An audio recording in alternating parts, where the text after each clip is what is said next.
ወንድሙ ቁሞ እየበደለ ሲሞት ይለድማል፣ ቁሞ እንዳስገደለ ይላል ያገሬ ሰው። ዛሬ የአንድ ወንድም ታሪክ ምንድን ነው? ጸጸት እንዴት ይዳናል? ከጸጸት እንዴት ነው መውጣት የሚቻለው ብሎ ጥያቄ ጠየቀ ማለት ነው። ተጸጸት መቼም አይዳንም። ግን አረብ ሀገር ያለ ሰው እጅግ በጣም የሚያሳዝነኝ ነገር እኔ ውስጤ ከሚበላኝ ነገር አንዱ አረብ ሀገር ያለ ሰው ሳይኖር ሲሞት ነው። በቃ ሳይኖር ሲሞት ያ ሰው ዝም ብሎ በሆነ ነገርም ልሰማ እችላለሁ።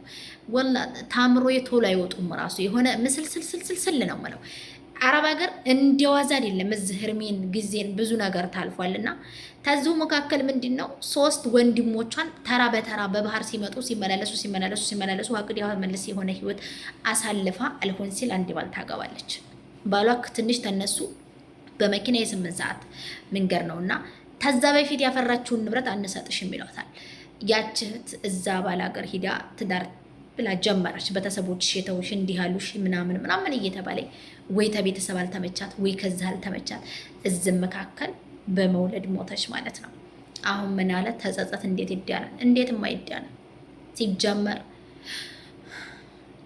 እኔ ምንም ማለት አልፈልግም። በቃ ምንም ግን እህቶቼ ወንድሞቼ ሳትኖሩ አላህ አረብ ሀገር ያለ ሰው ሳይኖር አይሞት። በተለይ ሴቱ ማለት ነው ሐቂቃ ሲበቃው ድክም ሲለው እስኪ ደግሞ ትዳር ልሞክር ይልና በቤተሰቡ ውስጥ ያለቀውን ኢነርጂውን ሁሉ ነገር ያለቀውን ሂዶ ትዳር ውስጥ ይገባል።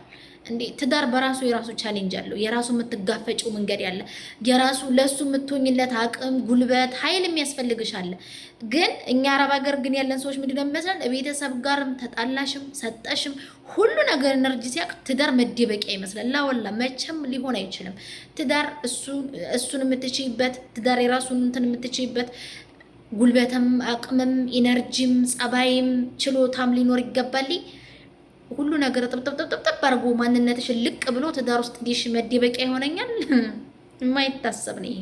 እና አላህ እንደዚህ አይነት ነገር ይጠብቀን ይጠብቃችሁ። እህቶቼ ግን ኢትዮጵያ ያላችሁ ሰዎች ወይም እዚህ አረብ ሀገር እህት ወንድሙ ናችሁ እህቶቻችሁ እንትን ያሏችሁን አትክፏቸው።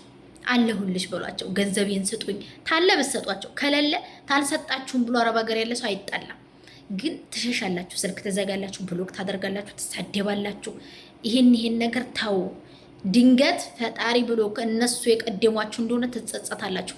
የእነሱን ቦታ የሚተካ ማንም ሰው አይገኝም። የአረብ ሀገርን ሴት እህትነት፣ ሚስትነት የሚተካ ሴት ኢትዮጵያ ራሱ ያሉት አይተኩትም። እመኑኝ ማለት ነው በምንም ተአምር።